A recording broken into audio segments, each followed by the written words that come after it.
my dungeon. Welcome to Kuldrin's Crypt. I'm your host, Master Kuldrin. If you're new to the show, I use my 24 years of BDSM experience and 20 years working in the psychology field to dispel myths, get rid of stereotypes, and answer your questions about BDSM. You can call in at 865-268-4005 to leave your questions or visit the crypt at kuldrinscrypt.com. On this episode of The Crypt, it is back to DomCon LA 2019 for an interesting chat with Mistress Barbie on personalities within the community and finding out your role through BDSMtest.org.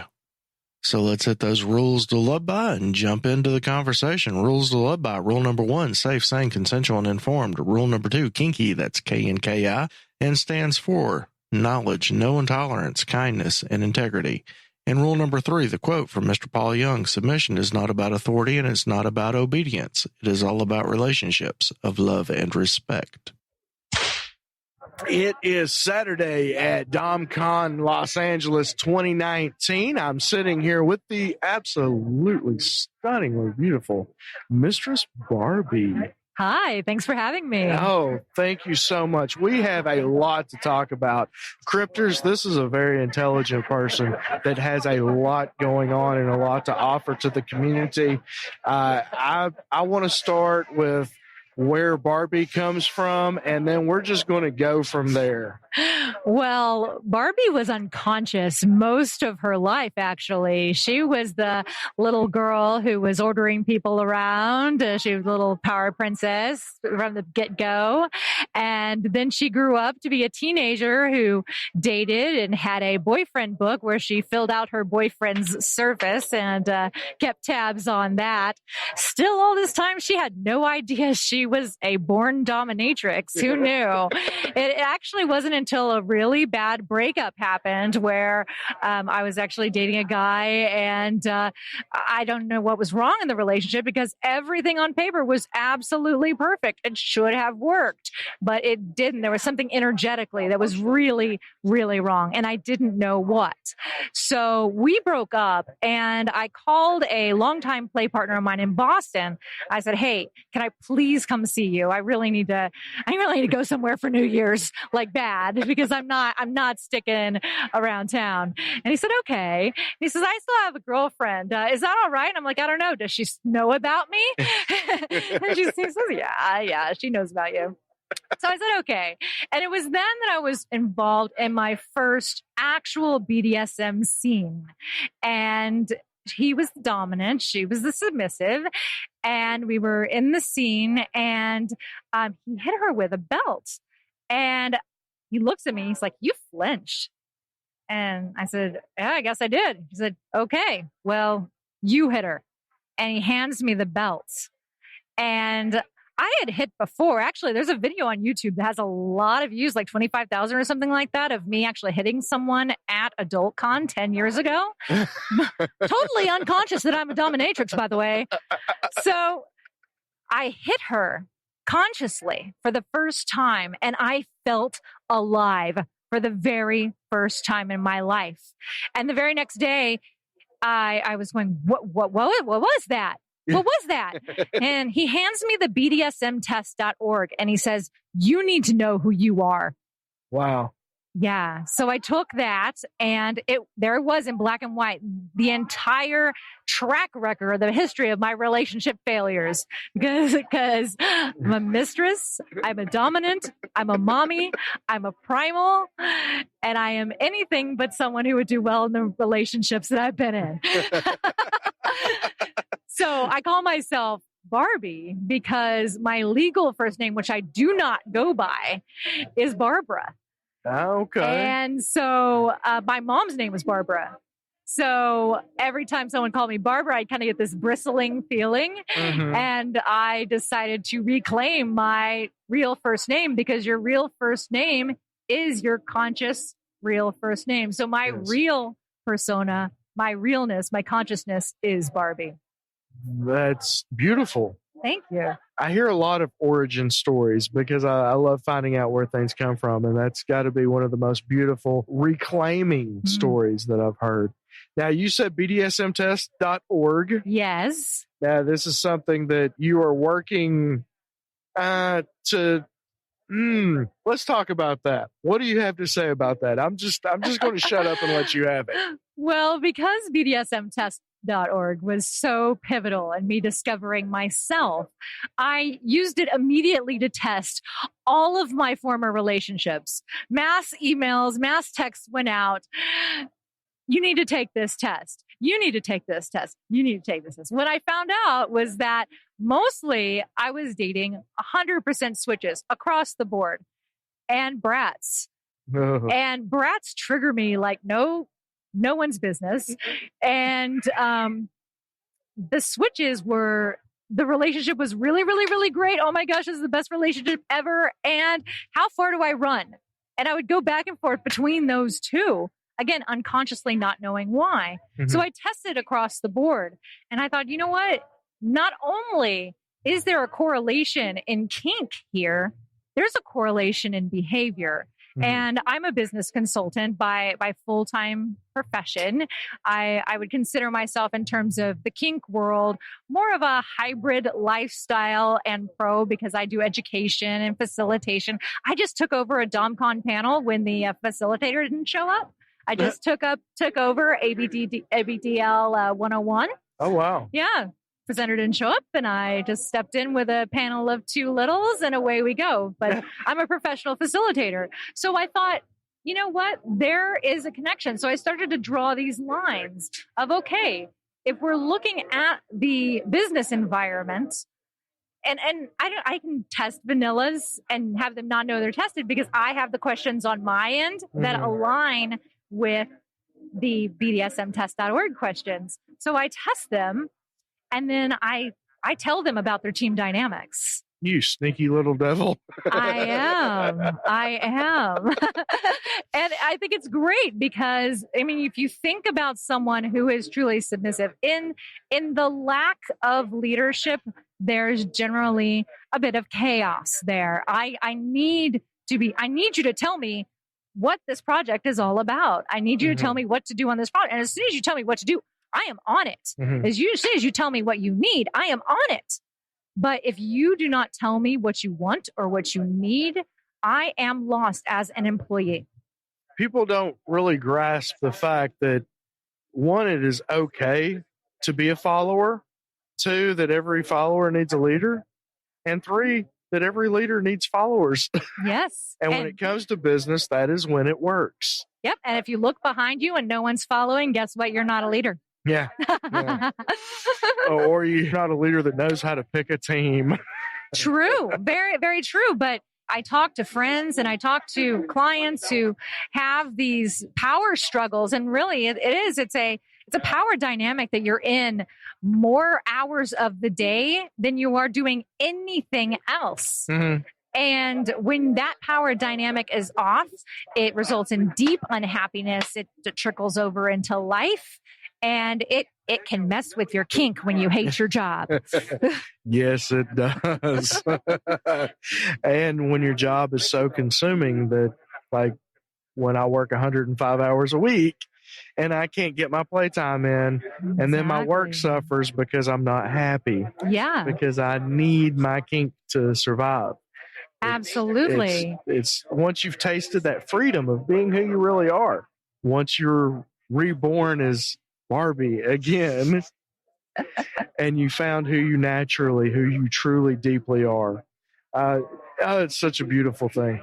So getting further into this hybrid that you spoke of with education, and most people, when they think professional domination, professional dominatrix, however you choose to say it, there's this very stereotypical thigh-high boots, corset, riding crop, 1 foot on the back of a man who is on all fours in a diaper with a ball gag in.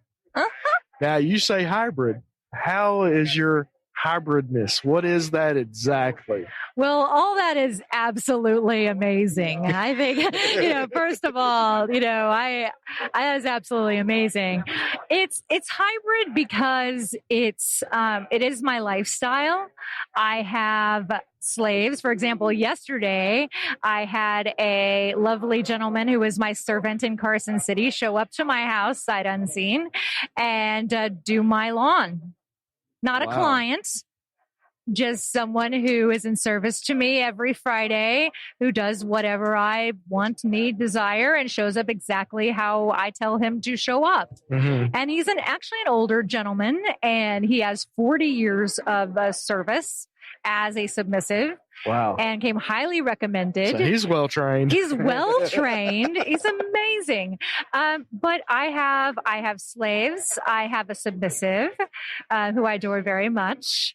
And that is my lifestyle. I do not see my life any other way than being supported by slaves. Is there a financial domination that takes place as well?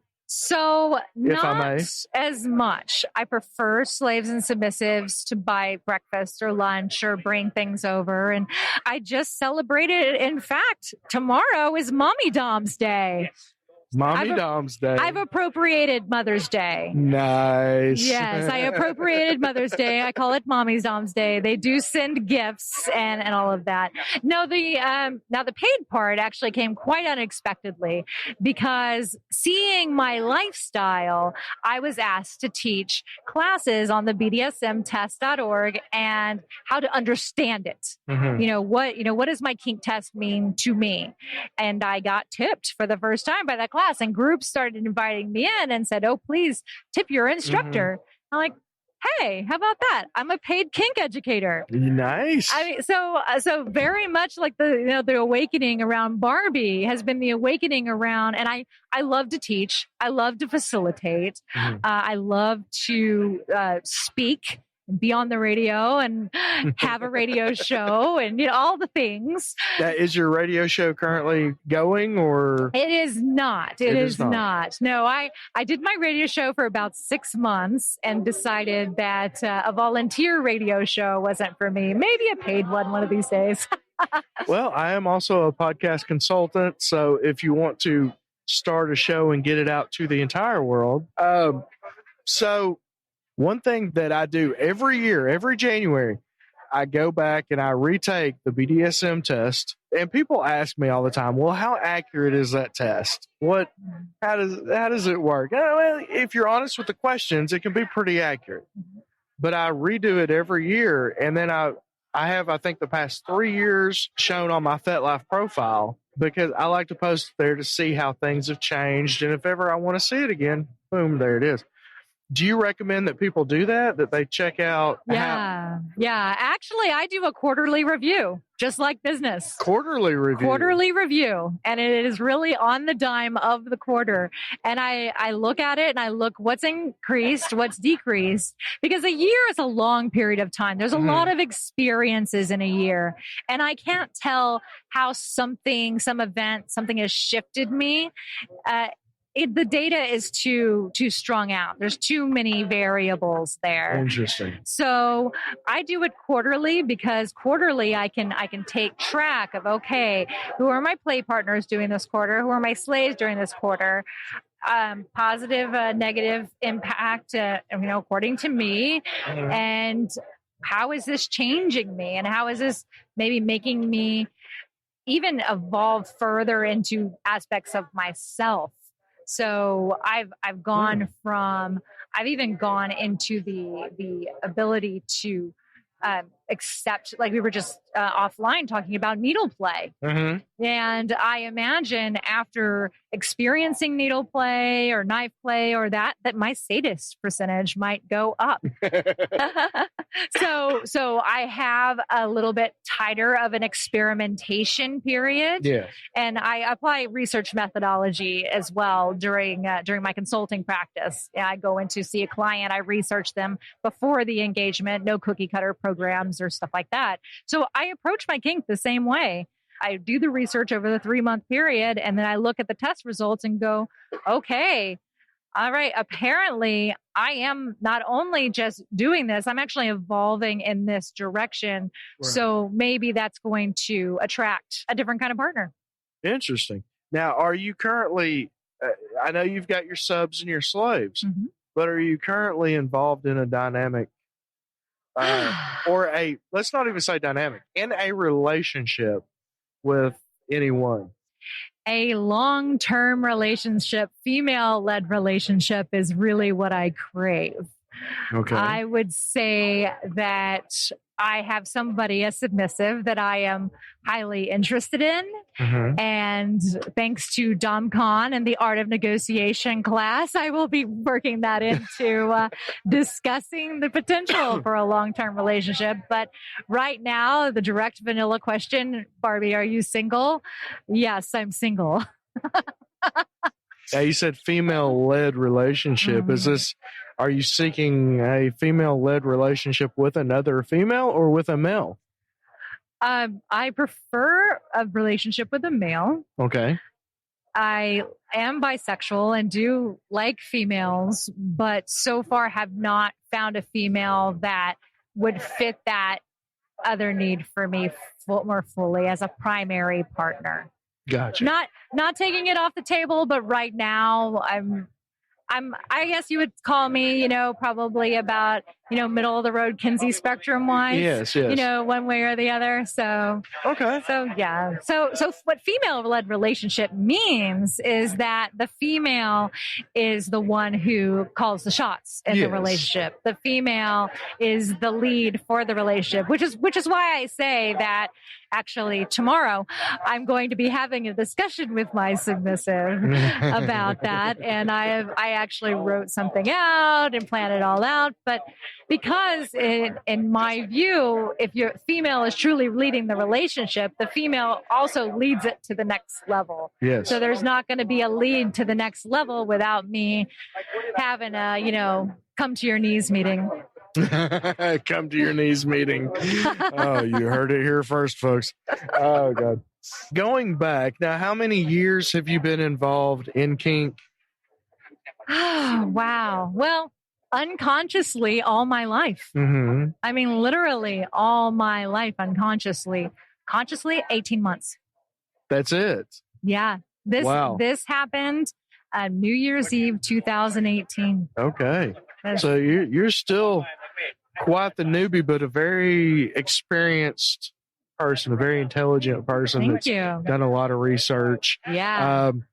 Talking to people, being someone who has worked in the psych field for many years, flipping that switch between right brain, left brain, and seeing what feeds someone's soul, if you will.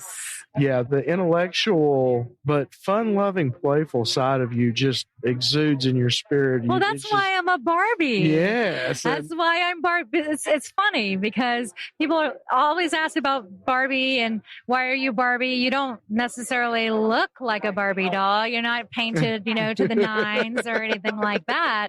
And it does tie back to the Barbara story, but also my slaves are my dolls. I play with them and I get a lot of joy out of BDSM. I like to say, if you sparkle, you're into it. And if you're not sure if you're into it, do it and see if you sparkle.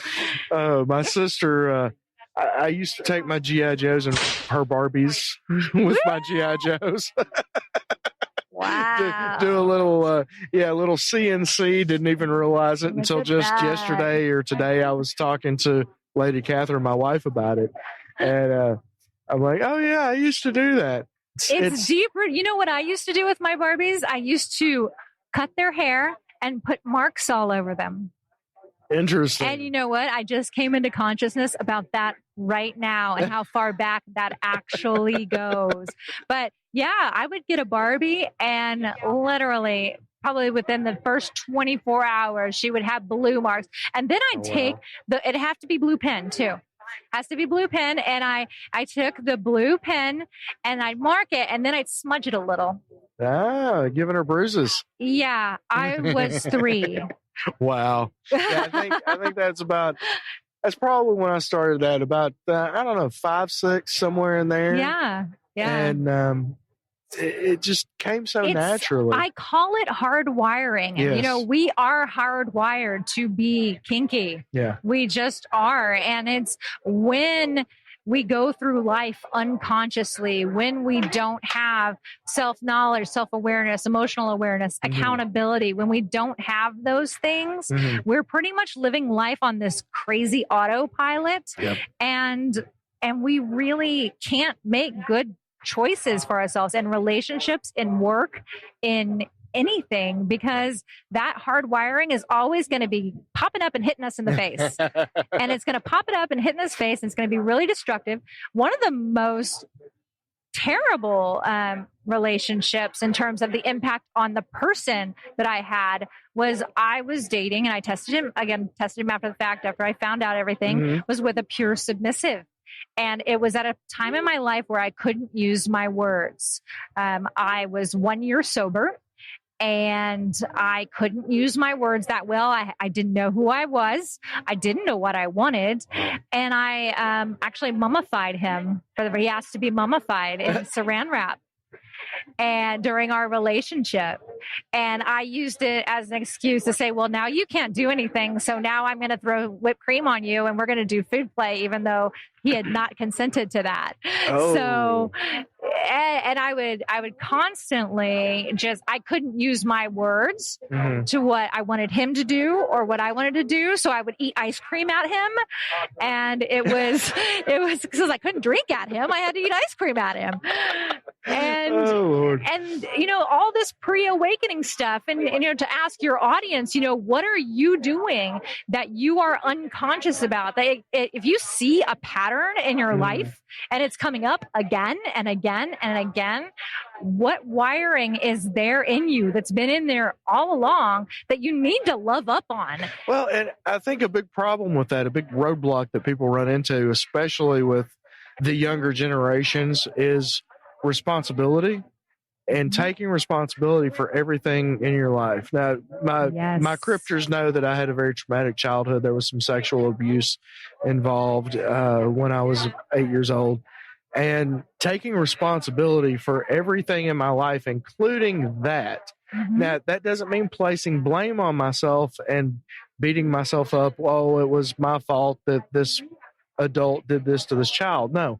By taking responsibility for it, it's once I reach the age of understanding, that age of self-awareness, to see that what I was allowing that event to do in my life and how I was allowing it to affect me, which affected everyone around me in a negative way, that's what I have to take responsibility for and, you know, make amends and basically go through the 12 steps to go to an addiction level, which I'm also in recovery for 19 years now.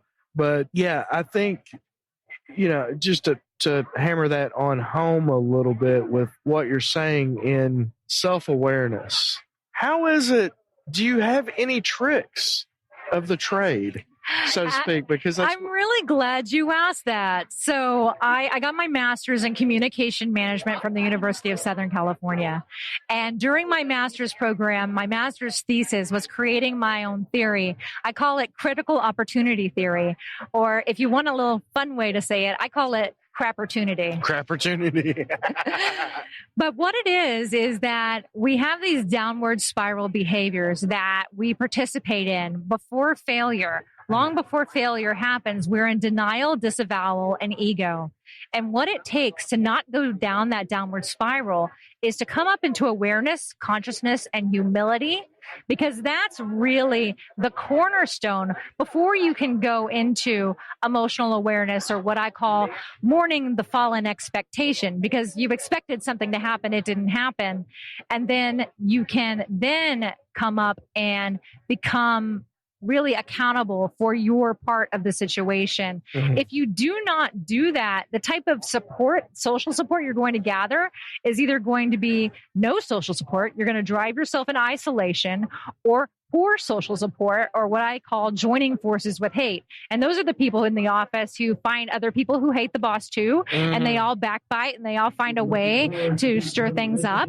That's what I call joining forces with hate. But all this is all around really feeling hopeless and powerless, and not feeling like, you are really in control. So you blame and you victimize and you gather the wrong kind of support, and you continuously do not celebrate your wins. And when you don't do that, then the thing is, celebration is actually a trigger for seeing what is right.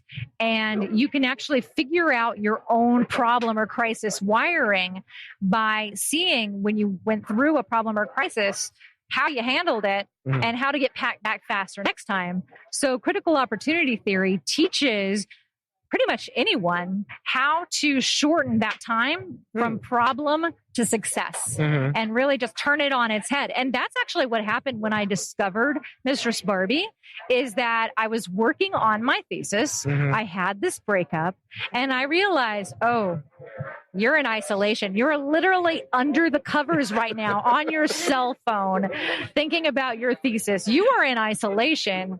You need to get unisolated. And that's when I hopped on the phone, called my friend, and got on a plane to Boston. And I was actually there for 2 weeks during the bomb cyclone weather phenomenon. So I was basically trapped in there with BDSM for 2 weeks. There was no way Barbie was going to be hidden after that. When you're locked in a room with yourself in the midst of self-discovery. Locked in a room with yourself, a dom, a submissive, and a uniform code. And a uniform code. Ooh, that sounds all kinds of kinky. All right. Well, I think that you have given us all a lot to think about, a lot to consider. Do you have any websites that you would like to? Sure, absolutely. There's a few. First of all, please all friend me on FetLife. FetLife, you can find me at B-I, that's Boy Indigo, Mistress Barbie, B-I, Mistress Barbie. So that's my FetLife. Same on Collar Space. So I'm in both places there. And then if you're interested, you can go to Crappertunity, CRAPPERTUNITY, like it sounds, .com, and dig into my master's thesis. And if for some reason you're a kinky business consultant and want to figure it out for your company, you can go to whatworksconsultants.com. whatworksconsultants.com. And if you go there and, figure out my real name, friend me on FetLife and tell me what my name is. All right. Well, I will post the links to all of those websites in the show notes, as I always do. So swipe left, right, up, or down in your podcatcher to click on those links and go directly to her information. And everyone that I've met here at DomCon, I have said this about, and I've meant it. It will be worth your time. I can't wait to dive into the thesis, but I'm a critical thinker and I love to get to the bottom of all things psychology, and there's a lot at play there. So I will be the next hit on that website. But Mistress Barbie, thank you so much from the bottom of my heart for sitting down, talking to me today. And I look forward to staying in touch with you in the future. Absolutely. Thank you for having me. Thanks, Crypters. Bye-bye.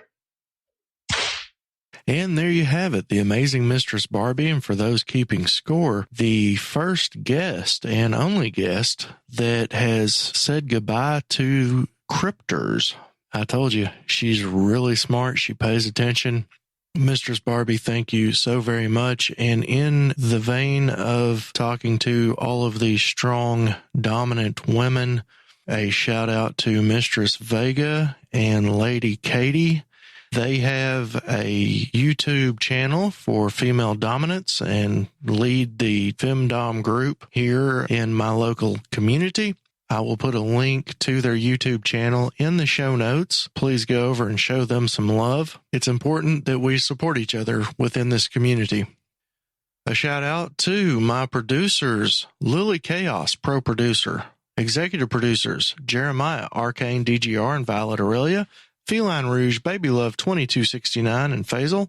Senior producers, Matt, Roxy Bear, Emerald Wolf, JK, Sort Out the Kinks, Delilah, Sir Mutual Respect, Master Gabriel, and Theo D123. Producers, Kane Sin, That Place in Oklahoma City, Thank You Mater, Olive Eyes, Zine, and Alexandria. Junior producers, K2SO, Buffalo Dom 84, Laysumi, Haley, Morgan, Not the Daddy, and Rafi. If you would like to become one of the show producers, if you're getting anything out of this content, don't just think about it. Go over to kuldrinscrypt.com/support, click on the Patreon link, and you can become one of the show producers and give us a hand. I'd like to thank BDSMcontracts.org for their beautiful 25-page soft and hardbound MS and DS contracts. Use coupon code Kuldrin20 for a 20% discount on all purchases. Daycollars.com, a place for personalized handmade collars, leashes, cuffs, and belts. Whippingstraps.com, my personal maker of all things leather and paracord impact toys, and of course, Torrid Timber. None of these businesses are sponsors of the show. They're people that I know, use, like, and trust. Next time on The Crypt, we're talking with Sir Pent, where we get a little cheeky about breast torture. All of my contact information is in the show notes. This has been Master Kuldrin and Mistress Barbie for KuldrinsCrypt.com. Unearth the truth.